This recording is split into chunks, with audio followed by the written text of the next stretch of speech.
conversation at the United Baker's Dairy restaurant, I called my cousin Benny. Benny's 20 years older than me, and I asked him if he knew anything about Davy the Punk.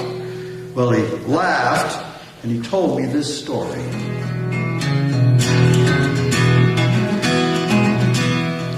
I got married in June of 1942, and your cousin Tevye got married 2 days later. We decided that the four of us would honeymoon together in New York City, where we could see Joe DiMaggio and the New York Yankees. They had a game against the Detroit Tigers and their great Jewish star, Hank Greenberg.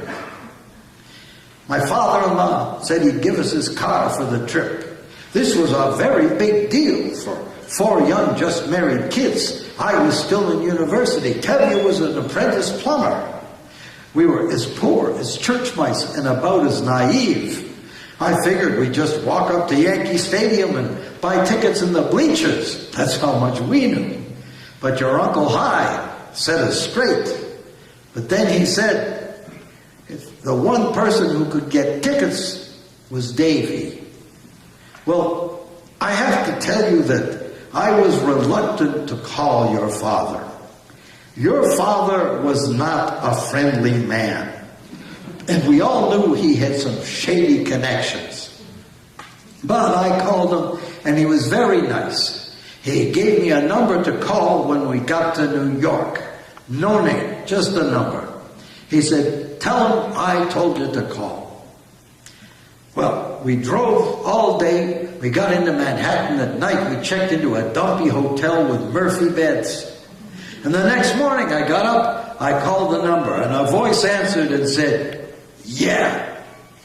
That's all. Yeah. Well, I said, "Davy told me to call," and he said, "Wait."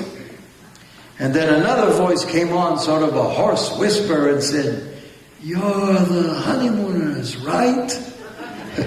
I said, "Well, yeah, we were." And he said, "Everything is arranged. There's 4 tickets at Yankee Stadium in your name. You don't have to pay for them. It's all taken care of." Well, I wasn't expecting that. I said, "That's terrific," or something. And he said, "You got plans for after the game?" As if we had plans. He said, "You want to go to the Copacabana?" I said, "Well, we were on a pretty tight budget." He said, "Kid, you don't pay for nothing. Just tip good. And after that, you can go and catch the second show at the Latin Quarter." Well, that afternoon, we got on the subway, we went out to the Bronx, we went up to the stadium, picked up the tickets. They're in the 4th row behind third base, right behind where the president sits for the World Series.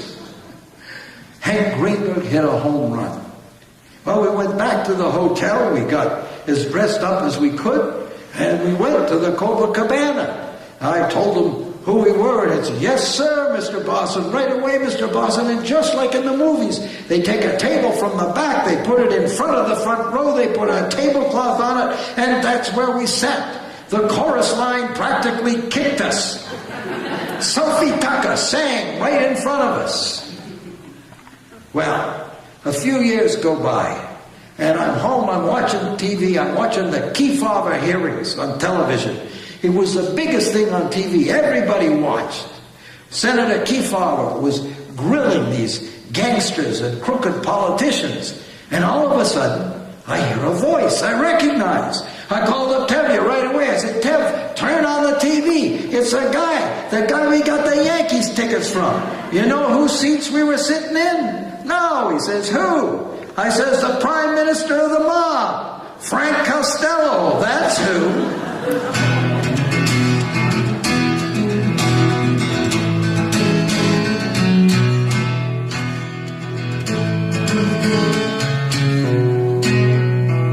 Scatter my ashes on the back stretch. It is my bequest and donation.